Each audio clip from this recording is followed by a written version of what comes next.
Welcome to this week's edition of World Crisis Radio. This is Webster Tarpley speaking from Washington, D.C. Now, our agitational focus remains the New York City mayor's race and the struggle to get Randy Credico on the ballot for the Tax Wall Street Party to, in effect, get Tax Wall Street on the ballot of a major election here in the United States for the first time. And in our first hour, I hope to bring you an interview with one of the people who is working hard to make that possible, someone who has contributed a great deal to the Credico mayoral campaign. First of all, for the Democratic primary for mayor of New York, that's on September 10th, and the signature gathering, which is now going on to get him on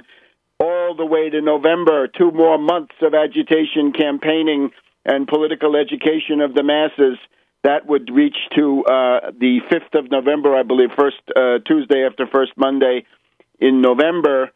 And that effort has to be concluded now within 3 weeks, actually less than 3 weeks, by the 20th of August. So these first 20 days of August are the key to getting Credico on the ballot in the November election. That takes about 7,400 signatures. So we'll hear about that.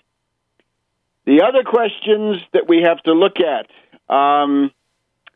we've had what I think was a large-scale operation of the Moslem Brotherhood, which I believe has been blocked.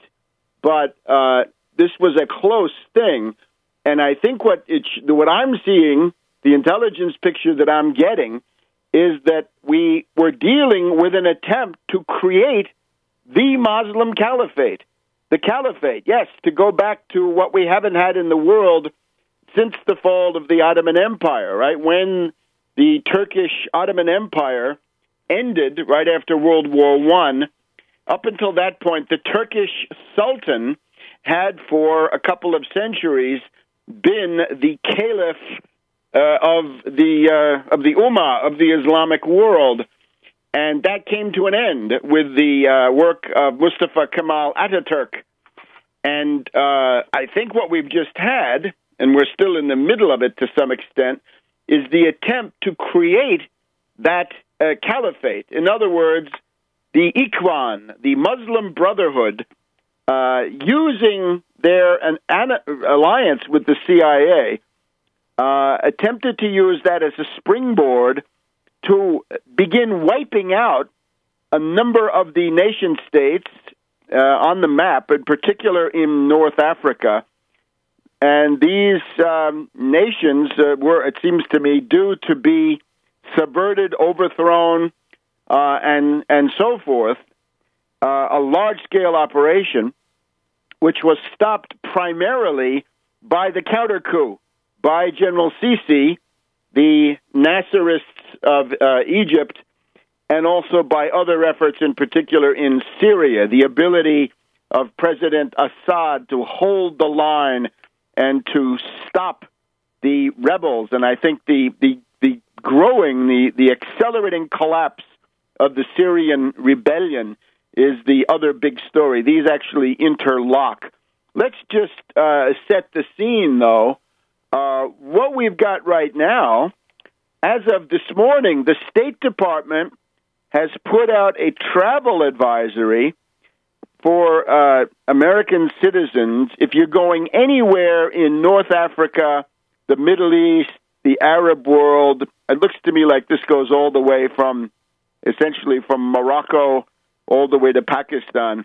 They're telling you to basically don't go, or if you do, watch out. And 17 embassies, basically all of them in the Middle East, the entire Middle East Assistant Secretary of State's portfolio, these are all going to be closed starting on Sunday. Now, we're going towards the end of Ramadan, the period when you're not allowed to eat anything in the daytime, so you wait until nightfall, and then you tend to celebrate, right? You break the fast, and then you It's devoted to conviviality. This Eid el-Fitr, the holiday that marks the end of Ramadan, starts on the 7th of August at sunset. Well, today it's the 2nd of August. So starting on the 4th of August, the following embassies, U.S. embassies, are closed, some of them without further notice. It's Algeria, Yemen, Israel, Saudi Arabia, Bangladesh, Kuwait, Turkey, Oman, Qatar, Egypt, Afghanistan, Mauritania, Iraq, Jordan, United Arab Emirates, Bahrain, and Libya. And there's chatter around this, chatter from the U.S. side, that it's an al-Qaeda operation. Well, and did I say Mauritania? That's another one. This al-Qaeda operation, what could this be? Well, we have some idea. We know that in Egypt there was, scheduled for around now, this colossal power grab by Morsi and his cohorts there, the retainers in the Moslem Brotherhood. They were attempting to seize dictatorial control in Egypt at the same time that they went with a chaos and confusion strategy in the Sinai Peninsula, right? We were some weeks or months away from the creation of an Islamic emirate of North Sinai, the breakdown of the Egyptian state authority in that area. Let me just interpolate at this point. In the current situation that you're in terms of foreign policy, any state is an ally. Any state is an ally. Doesn't matter what the direction is, doesn't matter how oppressive.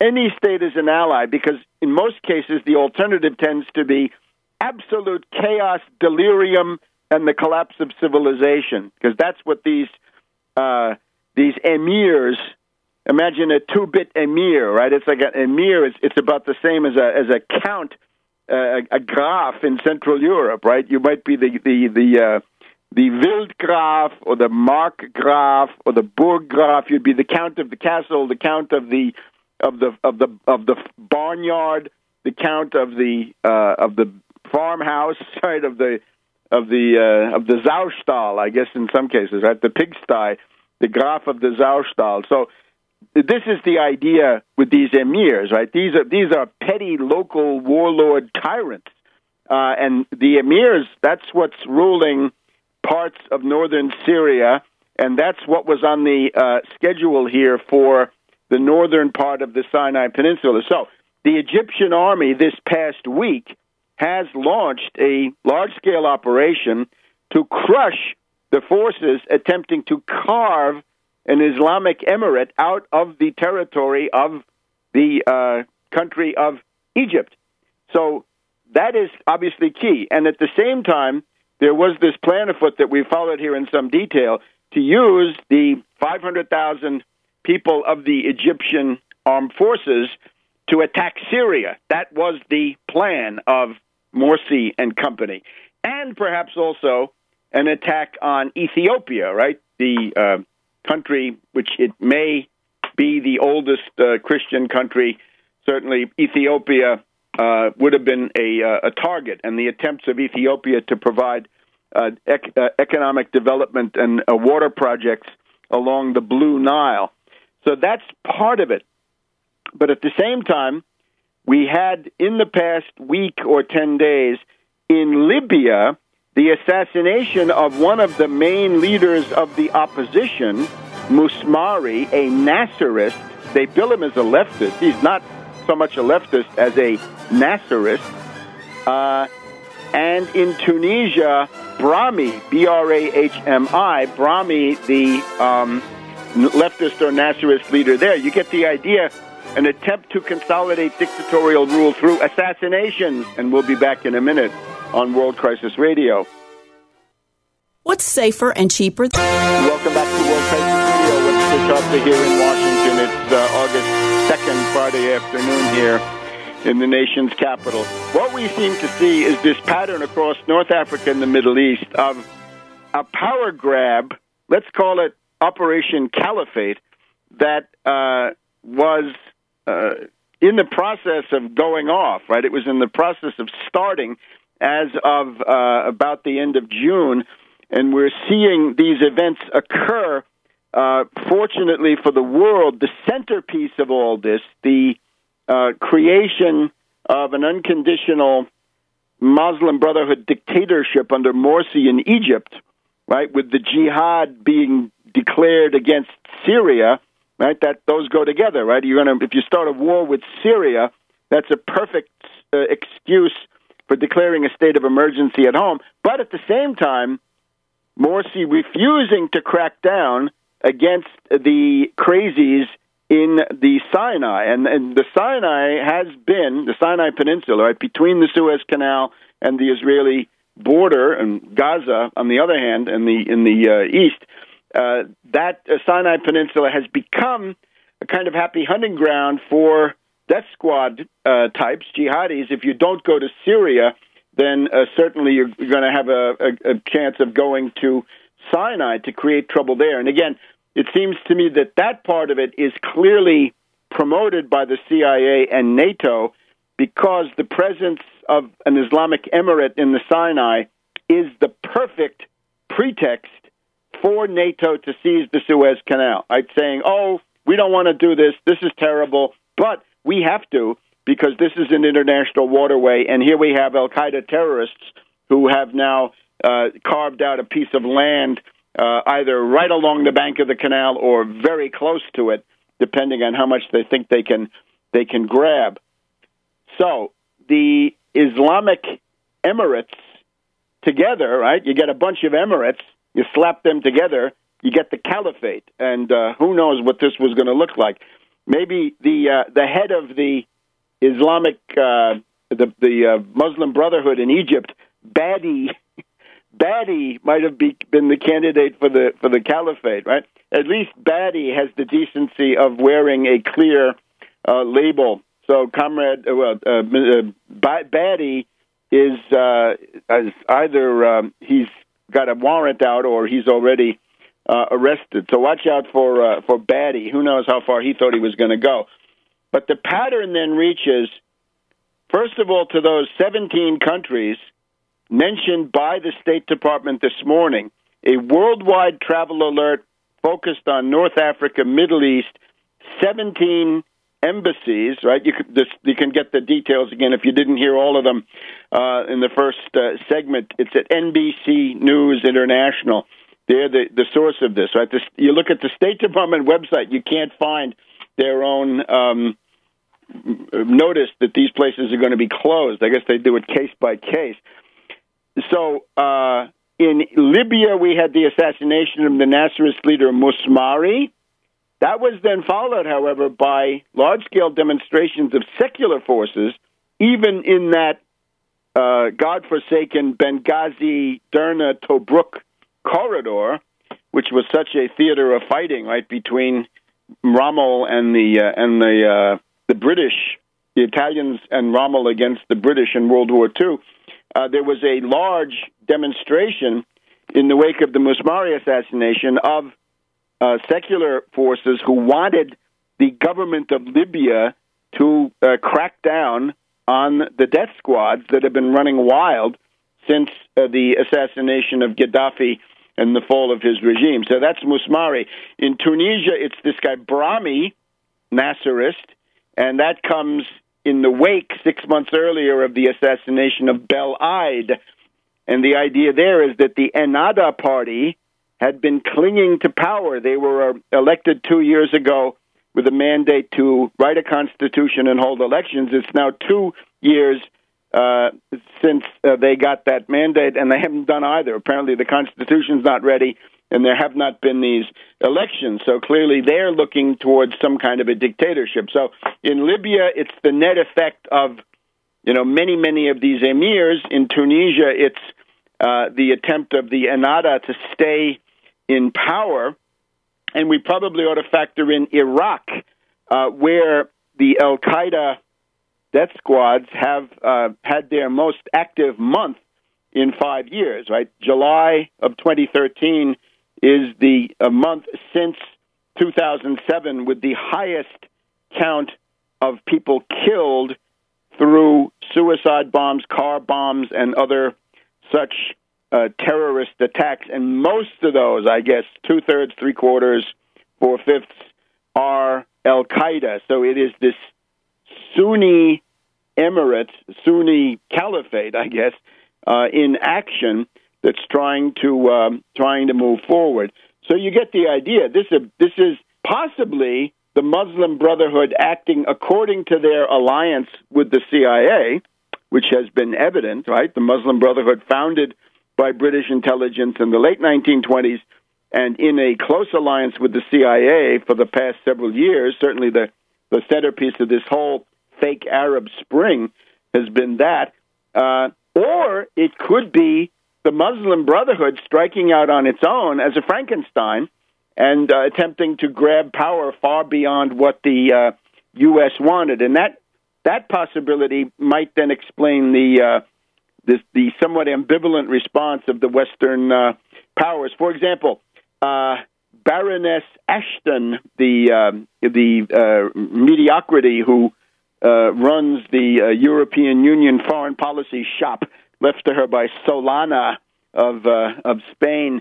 Ashton met with Morsi this past week in Egypt and told him to cool it, right, to back off with the protests, that he was not going to be reinstalled. There would be no European armies coming to put him back in so that he could continue with his policy. Now, that's a shift, because before, the U.S. was trying to keep him in power, right? The U.S. ambassador, Ann Patterson, was bending over backwards to be nice to Morsi and keep him in power.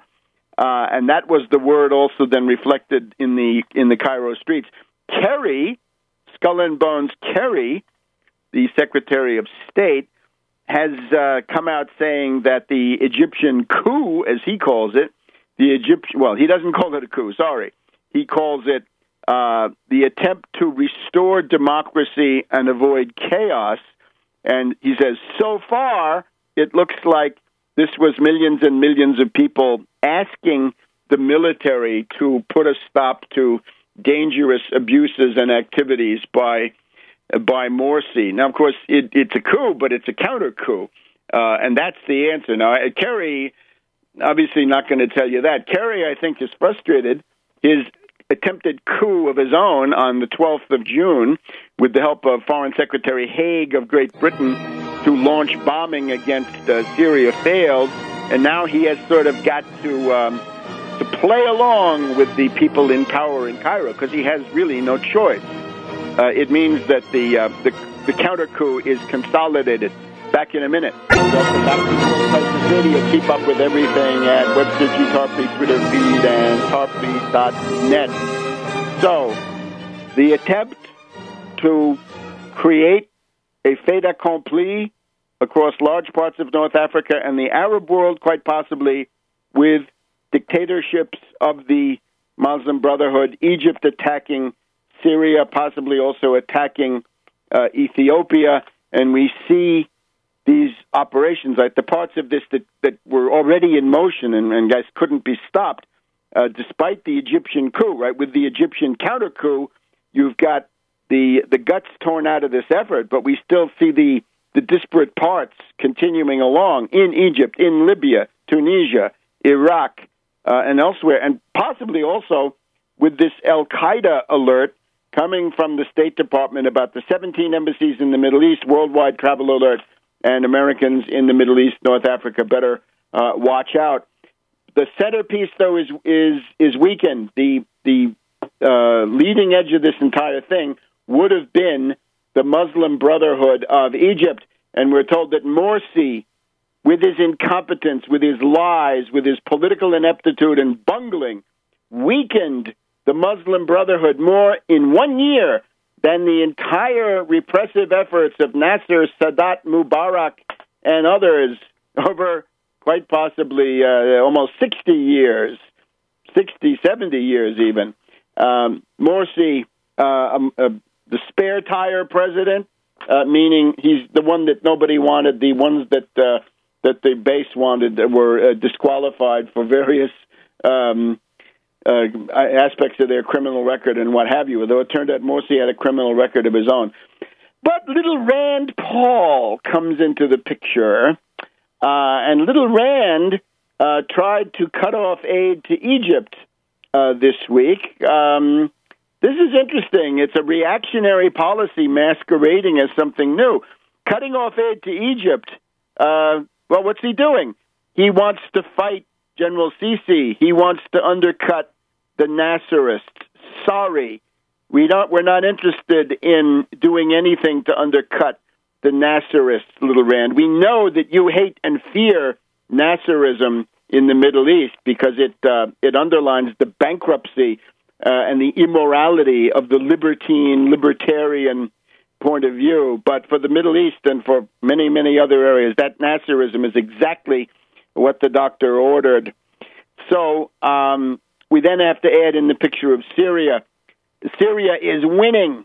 Assad is winning. Assad went for a visit to one of the neighborhoods, Daraya, I think, near Damascus, which has been liberated and pacified.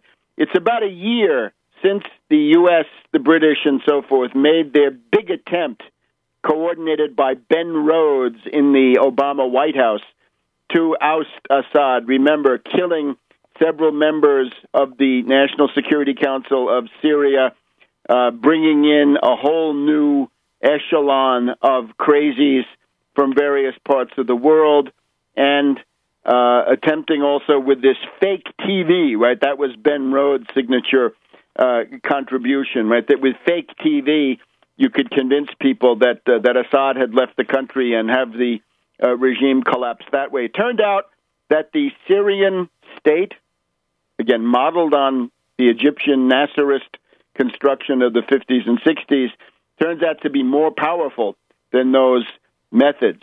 It's also 2 months since the fall of Qusair, 2 months since the principal citadel of the death squad rebels has been liberated by that combination of Syrian Arab Army, Hezbollah, and Iranians. And just in the past week, as I think we highlighted last time, Chaldea, the key neighborhood in the city of Homs, has also been liberated. And it looks like the mopping up in Homs will go on for a week or two, but the handwriting is on the wall. The death squads are going to be ejected from Homs. That means that the Syrian Arab Army, Hezbollah, and Iranian advisors can go on to Aleppo and there complete the rout of the insurrection by the time the Mediterranean winter rains begin, say at the end of October. We've also got other interesting signs. The Kurds are now in a pretty much an all-out war with the Al-Qaeda inspired death squads. This is positive. Let the Kurds assert their national autonomy and their national interests against the Caliphate, because that's what it is, right? Al-Qaeda comes in and says, to hell with your Kurdish interests. We're the emirs, and we're going to put a caliph over you, and it sure won't be a Kurd. So the Kurds say no, and they're fighting back. It's a healthy instinct. One of the spokesmen, I think the spokesman of the Free Syrian Army, this week had a huge outburst on television against the Nusra brigades. He said, we want these foreign fighters, these extremists to get out of the country. We don't need them. We don't want them. They're giving us a bad image. We're not them. We're not the Caliphate. We're not the emirate. All these emirs. Get these emirs out. So that's the FSA. They figured that out a little bit late in the day. Since the assassination of Hamami, and Hamami was, of course, part of this FSA command council with the CIA golden boy, General Salim Idris, Hamami was then assassinated by an emir, the coastal emir of the Islamic Emirate of Iraq and the Levant. This was the coastal emirate chief who killed Hamami personally. Since then, of course, we've had war in many cases between the FSA And the Nusra brigades, death squad fratricide, is weakening this rebellion even more. We've even got examples of soldiers who were in the Syrian army. They defected to the rebellion, and they're now seeking to be pardoned. They're seeking to go back to the Syrian Arab army. So you put all of that together, the rebellion may collapse faster than anybody thinks, and the mop-up will take a while because of the nature of this fighting. But I would say by the end of October, beginning of November, clearly the rebels are going to be driven back to thin strips along the Turkish border and along the Jordanian border. And I think this is now clear in Western capitals, so much so that we're getting what I would call a post-Libya-Syria cleanup. And we're going to talk about this in the segments in the next hour, but it revolves around this CNN story that was put on yesterday by Jake Tapper and Drew Griffin. Let me just give you a minute of historical background. At the end of Iran-Contra is very similar to this because Iran-Contra was the U.S. intelligence community acting through the Contras in Central America. This was illegal, and sending weapons to Iran. That was also illegal, and then moving the money around, which was a third illegality. At the end of that, when that operation came to an end, the CIA, under the general guidance of Vice President George H.W. Bush, who was the czar of covert operations during the Reagan years, as well as his own term. So from 1981 to 1993, George H.W. Bush was the covert action czar. Lots of people were liquidated. There was lots of wet work, and this was generally understood to be the Iran-Contra cleanup. And we may be getting into such a thing right now. I think that the harbinger of that is the CNN story that there were dozens of CIA operatives on the ground in Benghazi, and they didn't do anything to save the life of Ambassador Stevens. But we're going to get to that in our second hour. Back in a minute. Welcome back to World Crisis Radio. Webster Tarpley here in Washington, D.C. Now, we're going to shift away from the Middle East and the Caliphate and the post-Libya-Syria cleanup and turn our attention to the New York City mayoralty race, and in particular efforts to get Randy Credico, to get him the largest number of votes that can be gotten in the Democratic primary, and equally or more important right now, the efforts to get him on the ballot in November. And we're actually very honored to be joined by Daniela Walls. Daniela is a person who has contributed a great deal in terms of strategy, as well as the detailed work to follow up on the strategy to the Credico campaign in the Democratic primary, but she's also really one of the prime movers behind the idea of having the tax Wall Street Party and get that on the ballot in November. And Daniela, just let me note in passing, she is a stand-up comedian with a very interesting career and insights in her own right. Now, today we only have a couple of minutes. We got to talk about Credico, but sometime soon we're going to get her to talk about some other ideas that she has. Daniela, welcome. Hi, thanks, Webster. We're delighted to have you. Now, let's ask you first of all, right, where the rubber meets the road right now is getting these signatures. We got to get 7,500 at least by August 20th. Tell us how it's going. At least 7,500, but we need 3,750 that's the threshold by August 20th. But we're going to need 7,500 to about 10,000 to make sure that we don't get challenged. And we need them from registered New York City voters, and that's to get Randy Credico on the ballot in November on the Tax Wall Street Party ticket. So we're launching this new Tax Wall Street Party for the general election to take those who supported us in the Democratic primary, which he made the Democratic primary ballot against all odds with a small team of volunteers and the same resources we have now. But so now we need 3,750 signatures. But like we said, we need double that amount because we could still be challenged, and especially when these petitions are going to come in with a name like Tax Wall Street Party on them. So would you like me to go down the protocol for the Why don't we listeners? just, suppose I'm sitting in New York City right now and I want to sign up for Credico. What do I do? Okay, so all New York City registered voters can sign the petition. This is a nominating petition to get Randy on the ballot under the name Tax Wall Street Party. You can find and download and print this petition at Credico2013.org, CREDICO 2013.org. And all over Randy's website, you're going to find buttons that say nominating petition, print here.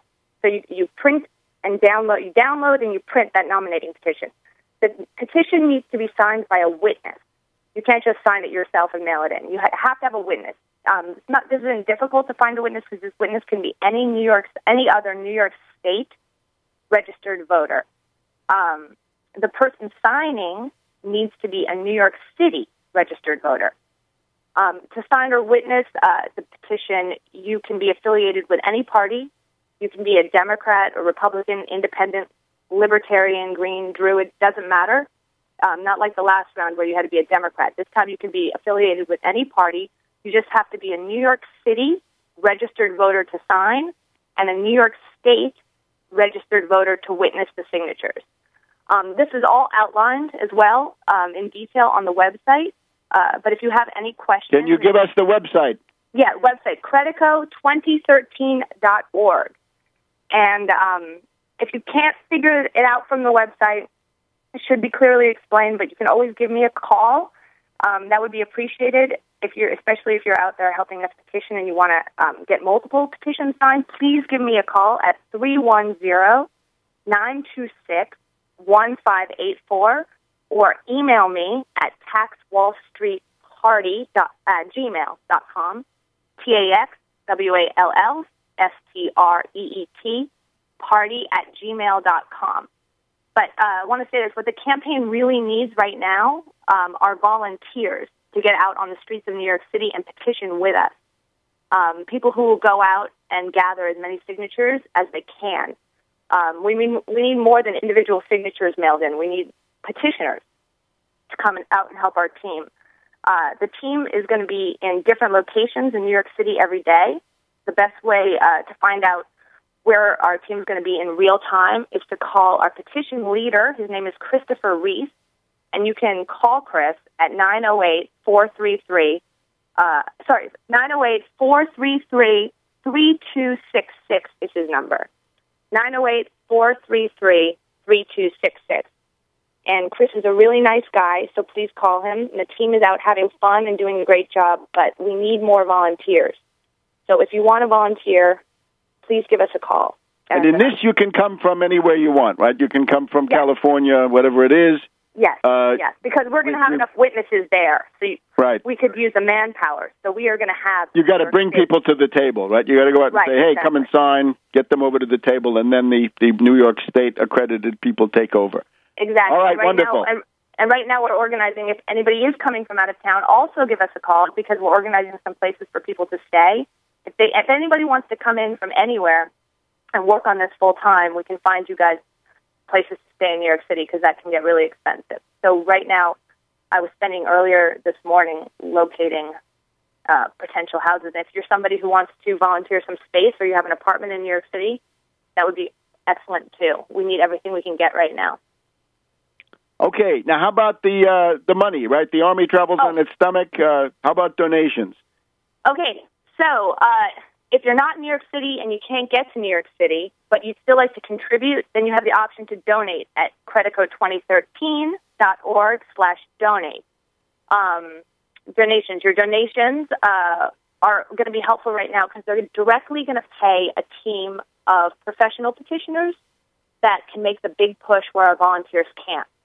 Because we're counting on volunteers, but we really need at this point that one big push, that foundation of numbers.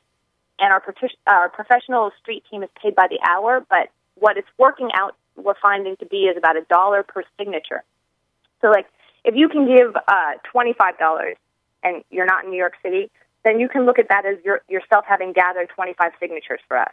If you can give more, like 100 or 1,000, then you've contributed roughly 100 or 1,000 signatures, and that makes a big dent in our minimum number of 3,750.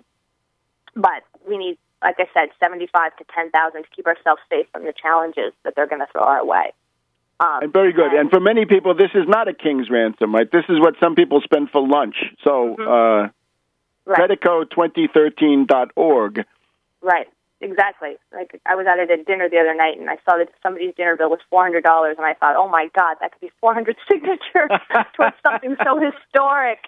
And I wanted to just die. So, please, if you have $100 to spare, that's 100 signatures towards this small number, this small threshold to build a new party that we need. All right, now hurrying on, the candidate, Randy Credico, has been in the multi-candidate forums. He's been rubbing elbows with the infamous Wiener, with Quinn, and others. When is the next one? The next big event that I have, I don't have a calendar after Sunday, but is the next big event where we're going to have a petition. We're going to have a petition drive before this event. Is a film in. First of all, you can find out exactly where Randy is by clicking on the calendar link, and we keep that updated. Just so you know, that the listeners know, click on Credico2013.org/calendar, and that'll be updated. But the next big event is at the Brooklyn Film Festival. It's not a debate or a forum, but it's going to be Randy's going to be the featured speaker at a activist film called Battle for Brooklyn, about people losing their homes in Brooklyn. And he's going to give a speech, and then he's going to have a Q&A with the director. And then before that film, which starts at 6 p.m., the team is going to gather at 3 p.m. Hang on, Daniela. If you can just stay with me for 5 minutes, we can wrap up. But remember, Credico is demanding no foreclosures, so he's going to be a big hit at that Brooklyn event. We'll be back in just a minute. Daniela, please stay with us. Well, welcome back to World Crisis Radio. We're just finishing up our campaign report on the Credico campaign for mayor of New York, joined by Daniela Walls, who's in the thick of all this, directing much of the campaign. Let me just mention that there was a very good write-up of Credico in the New York Metro newspaper, right? Big circulation, freely distributed all over New York City, and it featured Credico as the leading light of the tax Wall Street party. But Daniela, you were telling us about Credico at the Brooklyn Film Festival, and maybe the next tell us something about the tax Wall Street party. Where people can come and join us. So, yeah, so this is going to be on Sunday, this upcoming Sunday, so in 2 days from now. 3 p.m., the team is going to gather. The movie starts at 6 p.m. It looks like a pretty good movie. It says, I just looked it up right now, documentary that follows the stories of a Brooklyn neighborhood as the residents fight to save their homes from being destroyed by an impending real estate project.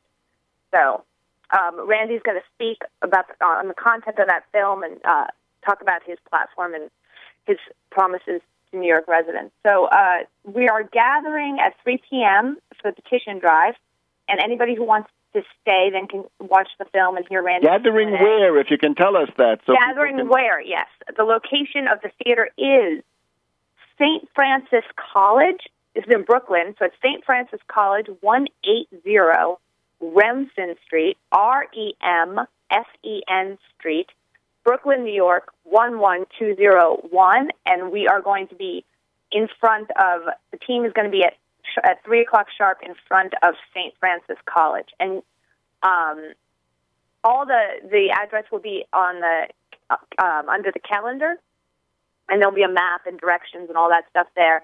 And if you can come, the best thing you can do is, again, call the petition team leader, Christopher Reese, and his number is, one more time, 908-433-3266. Call Chris, and he'll tell you exactly where he is. If you Great. As an old Brooklynite, I think Remsen Street, that's got to be downtown Brooklyn, so it's not that far away. It's not Canarsie. No, it's not. I think it's like Brooklyn Bay. Heights or something. It's close. Daniela, just a couple of words about the Tax Wall Street Party. This was, to a large extent, your idea. Give us some insight. Okay, well, this is all happening pretty fast. We're launching. We're building this all simultaneously while we're trying to get them on the ballot.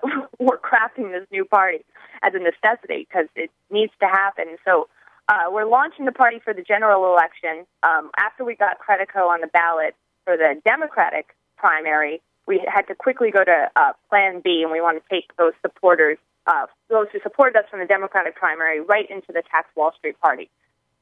It's a 1% Wall Street sales tax to fund a new America. We're crafting our platform as we speak. I have some people at my house who are working on this.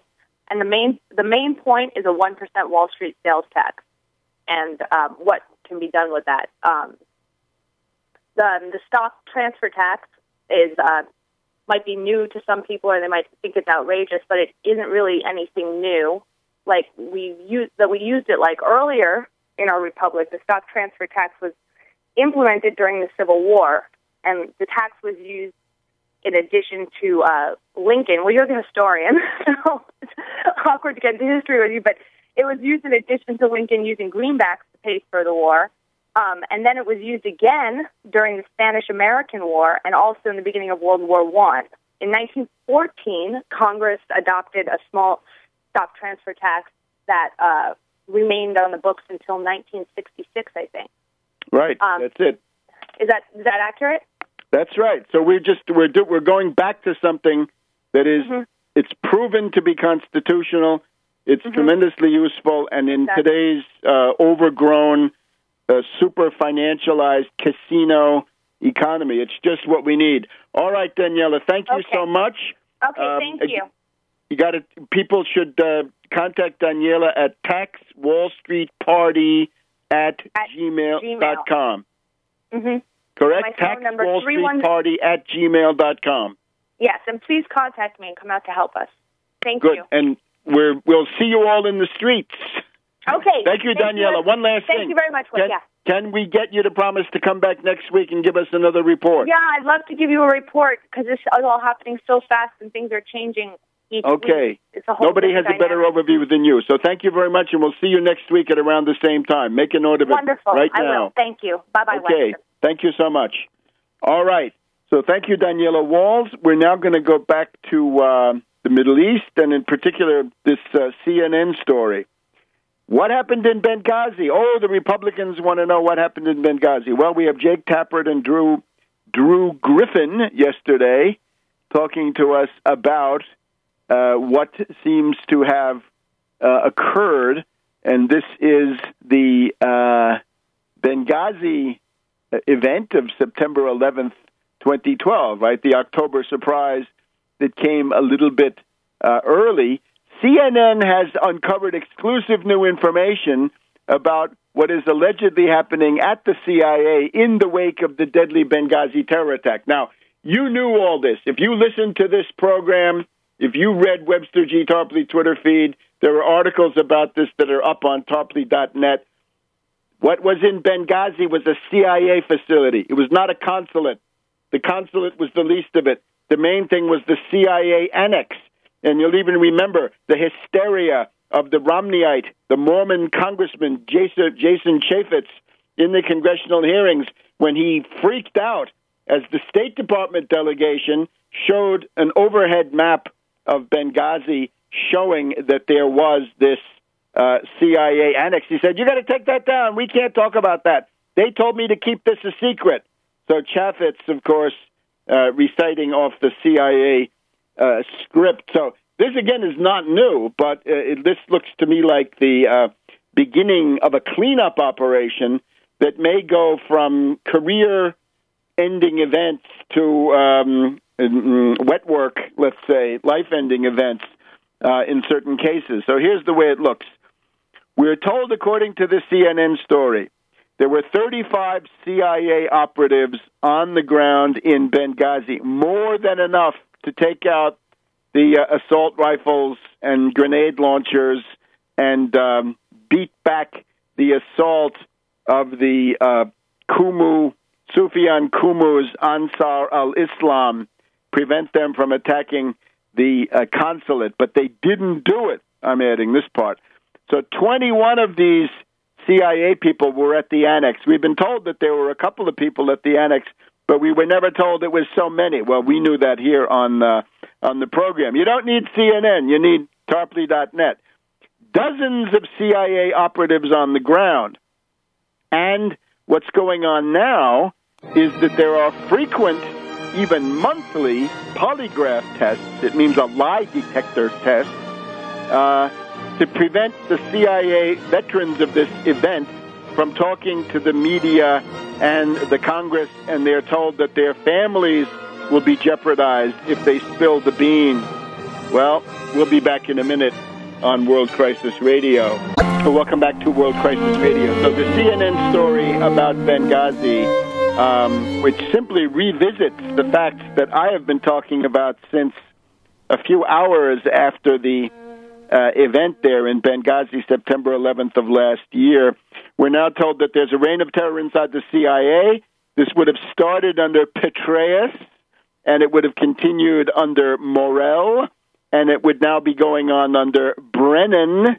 All of these people need to be sacked, and Petraeus and Carter Ham need to be grilled, because they are the people in the chain of command who could have given the stand-down order. Don't do anything to prevent Stevens and others from getting killed, because we need it as an October surprise against Obama. That's the real story. The Mormon, pro-Romney, neocon Islamophobia network that was involved in doing this. So we have CIA consultant Robert Baer saying it's normal to get polygraphed every 4 years inside the agency, but not once a month. That would be called an issue polygraph. They're coming for you. Frank Wolf, the congressman here from Northern Virginia, wants the testimony. He said people were coming forward after Benghazi seeking to testify. They wanted to be subpoenaed, but then they all disappeared. We say grill Petraeus, grill Ham. And here are the questions for Petraeus. Sufyan Qumu, let out of Guantanamo, was the one who allegedly killed Ambassador Stevens, his group, the Ansar al-Islam. Why did the CIA allow their own clients to go and kill Stevens?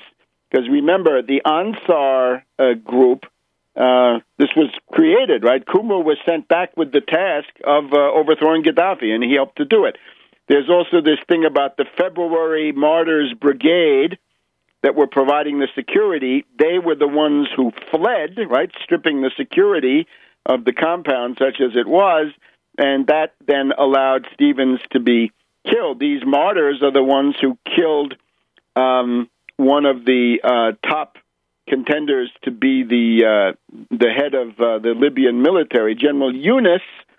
Remember, General Yunus was assassinated so that Khalifa Hifter from Northern Virginia, from the CIA, could take over as head of the Libyan military. So that's what you want to know from Petraeus, and you want to know from Carter Ham, how come the forces at Sigonella Air Base in the middle of Sicily, not Aviano, but 800 miles further south, about an hour away from Benghazi and so forth, how come those assets were not mobilized? How come even the few special forces that were in Tripoli were told not to go anywhere? I think this is a signal that some of this stuff is going to come out, because remember, what's involved is the shipment of terrorists and weapons from Libya to Turkey and into Syria. State Department says, oh, no, only old, damaged, and unsafe weapons were being destroyed. The State Department talks about it. The CIA so far not. The CIA are the ones you want to grill. Petraeus is on the hot seat. General Petraeus is on the hot seat as a result of this CNN story. And various Republicans say we should issue about 50 subpoenas. Good. Do that. Make sure Petraeus gets one and Carter Ham, and then ask them, how come the assets that you controlled in your chain of command, don't tell us Obama and that Obama was at the bowling alley. Tell us about your chain of command and what happened to that. Okay. Now, let's look at some themes of austerity now, shifting to domestic. On the student loan front, we have a rotten compromise that looks like it might go somewhere. Instead of the Elizabeth Warren Tierney bill that cuts the interest rate to 0.75%, paid for by Bernanke, paid for by the Federal Reserve through the discount window, we've got something that gets it down to 3.8 or 3.9.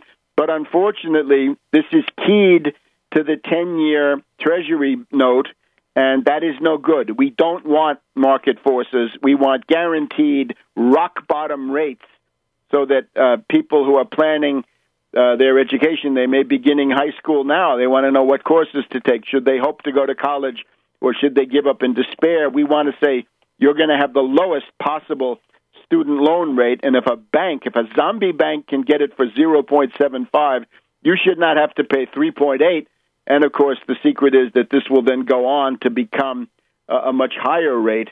It will be 7 or 8% most likely in the near future. Fabrice Touré of Goldman Sachs, convicted.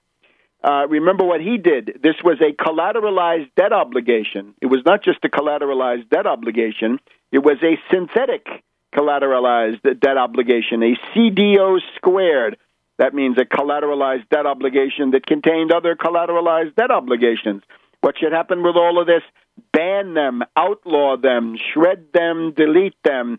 Even Lloyd Blankfein, at the end of his day of testifying in the Senate Committee on Capitol Hill, was willing to entertain in an interview the possibility that CDOs might have to be banned. They should have clapped him into the jail, right? The Congress has a little jail in that building. That's where Blankfein should have been sitting until that ban had gone through. We've also got the entire question of Obamacare, which we're going to get to in a minute. Why don't we just begin that question? Is there a right to health care? Do humans, Americans, people, have a right to health care under natural law? And I say they do. The Constitution enshrines the issue of the general welfare. It is once in the preamble, along with some other tasks, and then it is specifically mentioned, the general welfare mentioned as a specific task of the Congress, along with the common defense. The common defense and the general welfare, that's what Congress is supposed to concentrate on. So it means the general welfare is in the Constitution not once, but twice. Now, given our evolving notion of what is necessary, right, this is an economic phenomenon, right, the content of a standard of living that will put you at the level of technology, education, and so forth that are necessary to operate in the economy of the 21st century, it means that you've got to have a firm base in comprehensive health care. This is an economic necessity. It goes from being an economic necessity to a human right. How in God's name can you compete in this world economy of the 21st century if you've got a scrofulous, disease-ridden workforce? You've got to develop your workforce. Therefore, it's a right. It's not a privilege for the few, and it's not a commodity that you can get if you're rich and then not get if you're poor. It's a right under natural law, under the general welfare. Back in a minute.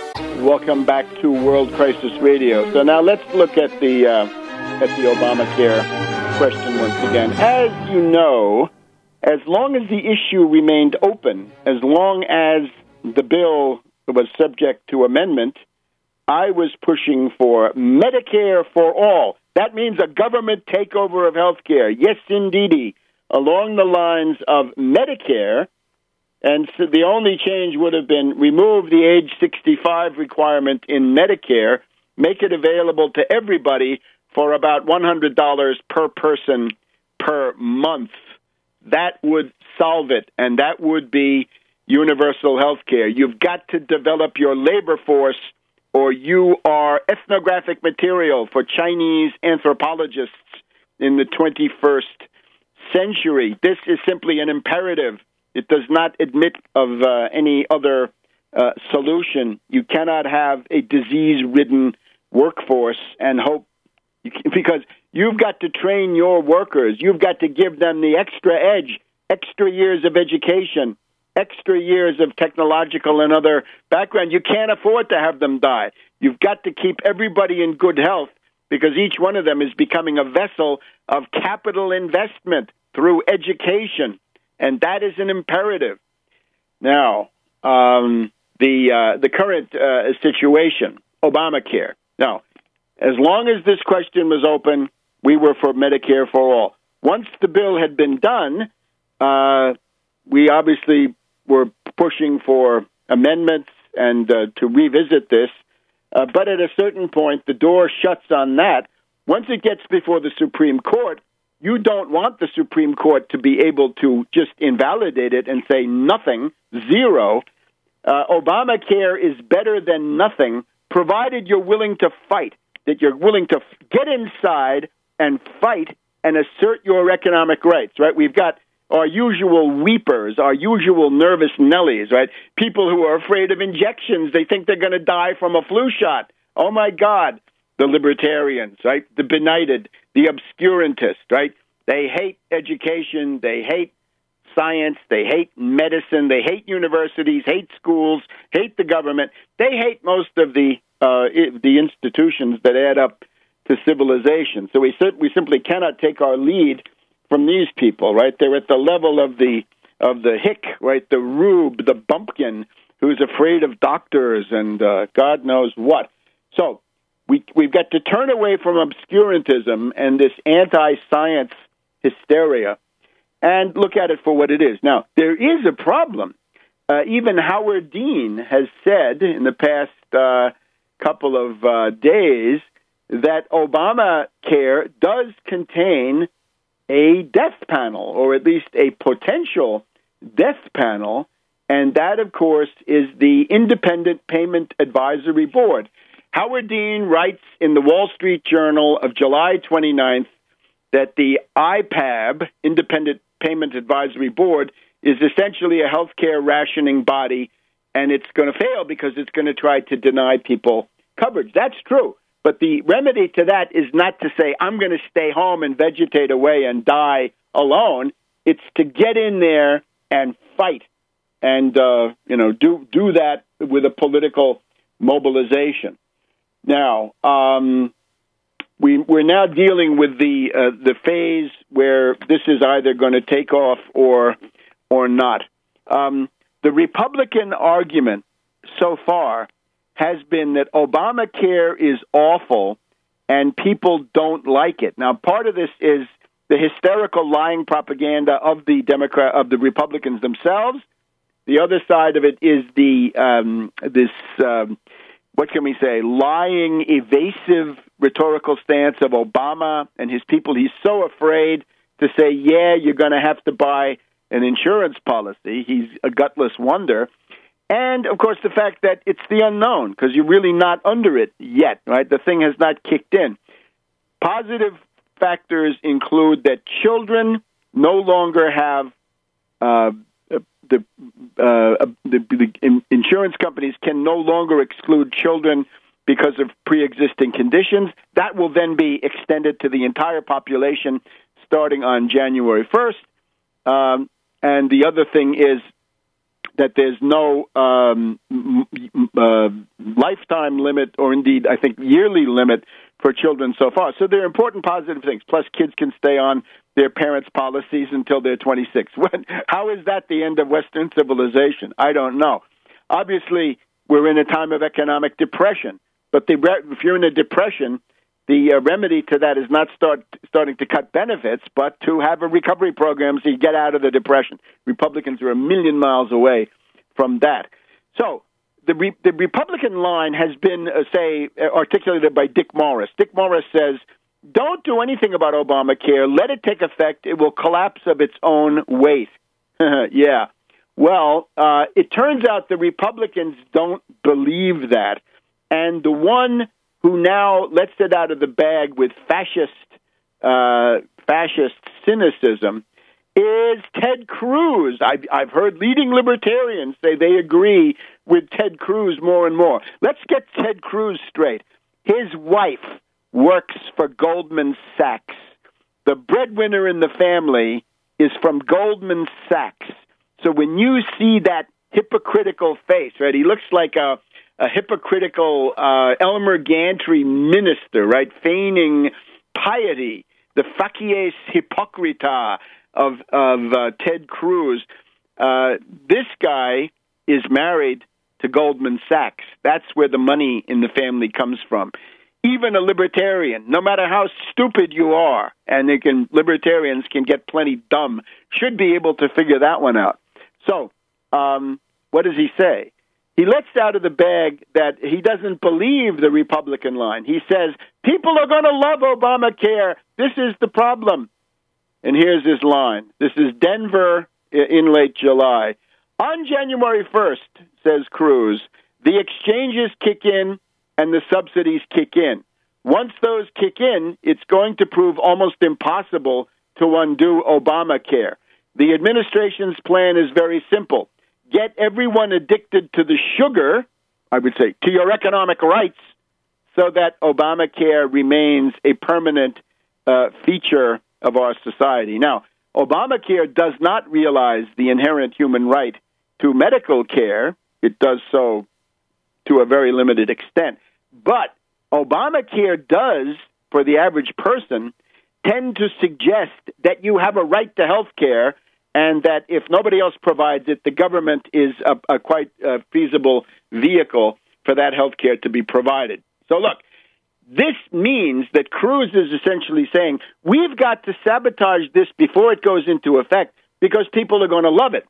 The Tom Towles cartoons here in the Washington Post on this, remember the previous one, the drip says Obamacare, and the drip line goes across a chair. There's a huge fat Republican elephant sitting on the chair, and the patient is dying, and the Republican elephant says, see, it doesn't work. Now, we got another one on Wednesday of this week. Obamacare drip, the Republican elephant is sitting on it. The Republican elephant says, see, it's not working. And the patient says, actually, it still is, in spite of all your sabotage. And then in the second frame, the Republican elephant with a dirty scowl is sitting on the patient, crushing him. And he says, and I say it isn't working. I say it isn't.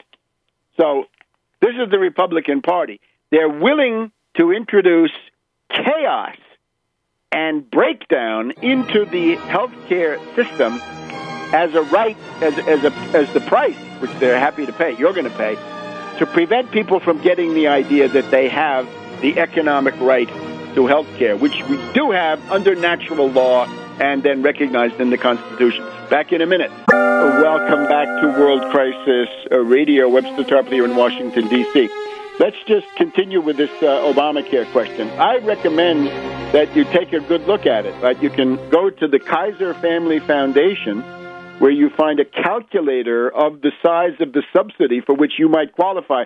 A family of four can get some kind of a subsidy up to about $90,000 to $95,000 in income. So people in the middle range, right, 30, 40, 50, 60,000 per year might well qualify for a discount, a subsidy. And there may even be further tax breaks down the line. But let's just look at the cost. The Republicans, saboteurs, exponents of chaos, and in this case, murder. I'm sorry, this is murder. The Republicans say, for example, the authorities in Indiana, run by the reactionary Mitch Daniels, they say, oh, it's going to cost everybody $700 more. In Ohio, it's going to cost you $1,000 more. Those are estimates. Those are numbers picked out of the air by Republican operatives. Forget that. That probably comes from ALEC or Americans for Prosperity or the Koch brothers, right? Maybe that's what the number that occurred to David Koch in the shower this morning. Let's go to a couple of states that have actually published the rates at which you can buy a health care policy. Let's take the biggest one first. California. They just had a glittering launch of Covered California. Covered meaning you got coverage.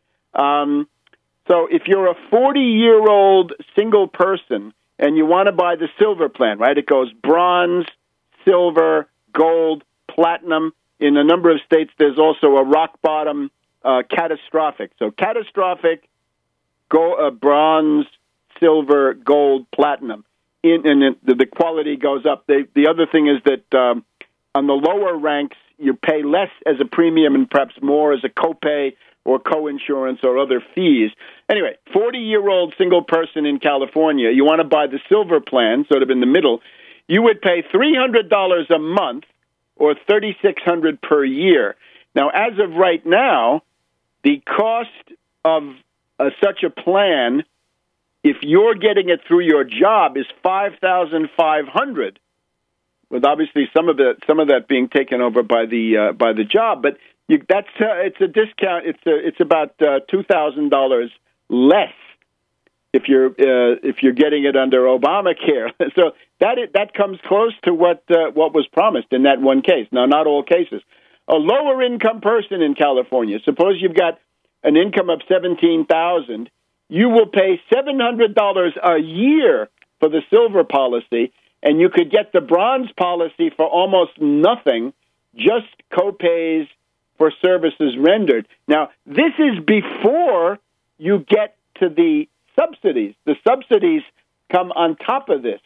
If you're under 30, you can get, these are the people that are targeted most, right? The people who need to sign up are the people who consider themselves invincible and immortal and need to sign up, right? Because you could still have a snowboarding, you could break your neck snowboarding or cycling, you could have an overdose, you could get an HIV diagnosis, there are lots of things, an automobile crash, right? Lots of things can go wrong.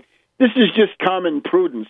If you're under 30 in California, you can get the catastrophic plan for $150 a month, $1,800 per year. That also gives you various wellness visits, right? Preventive care, different stuff like this. That's a 21-year-old on the silver plan in California. It's expected that 5 million people will sign up immediately through Covered California. The congressman from Washington State says 80% of the state will get coverage through Obamacare. Now, if you have medical insurance already, if you have a employer policy or your own policy, you can ignore all this, although you might want to look and see if you could save a lot of money. If you're on Medicare, that stays the same. The article here is in the New Republic by Jonathan Cohen. California will be spared the Obama apocalypse. No sticker shock here, just affordable insurance premiums. How about Maryland? Maryland has published the figures. 21-year-old non-smoker gets basic health insurance for as little as $93 a month on the Maryland Health Connection. If you're a 50-year-old non-smoker, the silver plan can be gotten for $267 a month and up, depending on which one you choose. But there are 34 reactionary Republican states which refuse to create their exchanges, and therefore the feds have to do it. By the way, the exchange is a website. The exchange is something like Expedia or Kayak or something like this, where you go and you tell your age and some stuff about your health status, and then you're given a series of plans to choose from, right? Except maybe in the Mississippi Delta, in some cases, there's no choice because these wonderful private insurance companies didn't want to offer bids. So we have so far California, Maryland, and New York, which is similar. These prices are not that bad. They do not substantiate the scare propaganda coming from the fascisto Republicans. Now, we've got the usual suspects, Mike Lee, Ted Cruz, Rand Paul, Rubio, and others, backed up by Hannity and God knows what others. and they are saying it's time to shut down the government once again. Stop Obamacare, defund Obamacare, and devil take the hindmost. Now, we have Charles Krauthammer writing today in the Washington Post. How fractured is the GOP? Let's cut right to the chase. The defunding of Obamacare, led by Mike Lee and Ted Cruz, the GOP insurgents are threatening to shut down the government. And Krauthammer says, this is nuts. It's a guaranteed defeat. I hope sincerely that the Republicans attempt to do this, that the hypocritical monster, really, Cruz, goes all the way, and Mike Lee of the Mountain Meadows Massacre continues the great family tradition over there in the Senate, and little Rand gets involved, too.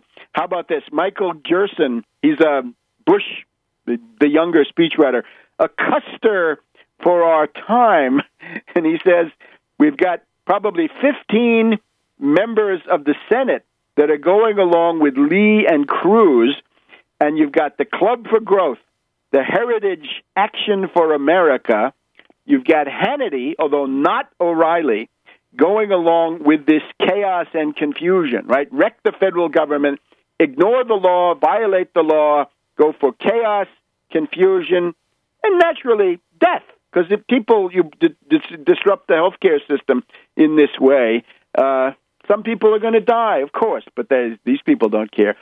The Eugene Robinson, the party of nutty ideas, right? The party of no, it's going into the party of pure insanity. So remember, the number one imperative is that the Republican Party, as it currently exists, should be destroyed in place, and then quickly split the Democratic Party into populist or New Deal and the Obama-led Wall Street Democrats. So this is going on. The other thing to be said about this is right now under existing law, if you have an overdose, if you break your neck skateboarding, if you have an automobile crash, if you get your some kind of STD diagnosis, you're going to go to an emergency room and you're going to get care, and you don't pay. They'll send you a bill, but who knows if that's ever going to be collected on. What this plan simply does, and I'm not for it. I'm for Medicare for all. But if you're going to keep private insurance companies, there really is no other way to do it than this. So the young people should sign up for their own benefit, not to support Obama, but so they have some kind of a catastrophic policy at a fairly decent, fairly attractive price. Obviously, if you're older and sicker and you don't qualify for Medicare yet, don't die. Hang on, stay alive, sign up, and then by January 1st or 2nd most likely, there's going to be a huge influx into doctors' offices of people who haven't been able to get health care any other way. And remember, the guiding principle is the American people have the right to health care. So get out and fight for your right under natural law, under God's law, under the Constitution, and don't let a reactionary